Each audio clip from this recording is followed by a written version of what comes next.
بطلي كركبه في المطبخ واعملي لنا فطار. اجيب لك منين فطار يا انور؟ انا مش راجل البيت يا انور، انا ست ومفروض احس ان ست وبيتصرف عليها زي اي ست ربنا خلقها في الدنيا. الصوانه بتاعت كل يوم فلوس وزفت وشغل ونيله. اسمع يا عبدو حبيبي. محمود، انا هخش عند اختك دلوقتي عشان في مشكله بينها وبين جوزها، ودخلتي انا وانت عليها جوزها هيفكر ان احنا جايين نتخانق معاه. ما تتصرفي يا ست. اتصرف ليه؟ عشان انا مخطط في وشي ولا انت اسمك راجل في البطاقه وبس؟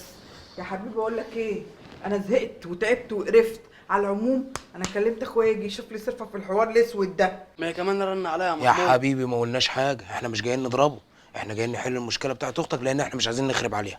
ماشي يا محمود. خلاص يابا؟ ماشي يا محمود. استنانا على اول الشارع يا اما تستناني تحت. ماشي يا محمود. يلا خش يابا. لو في اي حاجه رن عليا يا عم روح. زي اللي والده. قومي شوفي مين على الباب. يا رب يكون هو.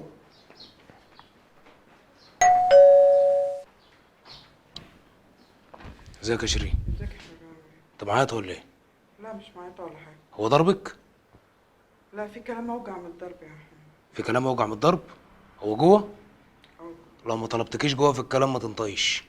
حاضر. اقفل الباب وتعالي ورايا. طبعا مش على بالك حاجه، قاعد عمال تتفرج على التلفزيون واختي شغاله وبتصرف عليك وانت مش في دماغك اي حاجه. وبعدين مش كل حاجه شغل يا محمود، انا بدور. كل يوم تقول لي نفس الكلام وتوعدني انك هتشوف شغل واحنا قاعدين على ده الحال وعيالك دول مش محتاجين لبس واكل وشرب. يعني انت كمان يا انور مش مكفيك ان انت مضيع نفسك، هتضيع بيتك وهتضيع مراتك وهتضيع عيالك الصغيرين دول؟ كلكم عمالين تتكلموا بقى عاملين رباطيه عليا. امال ايه حكايتكم؟ الكرامه انك تشوف مصلحه بيتك وتبص لابنك ومراتك. مالكوا جايين سخنين عليا قوي كده؟ ما ده مش حالي لوحدي بصراحه. مراتك اللي كانت فرحانه بيك يوم ما خطبتها ويوم ما اتجوزته، وكان ربنا صالح حالك في الاول. انا عارف ان مش عاجبك كلامي، بس انا مش عارف ايه اللي حصل لك.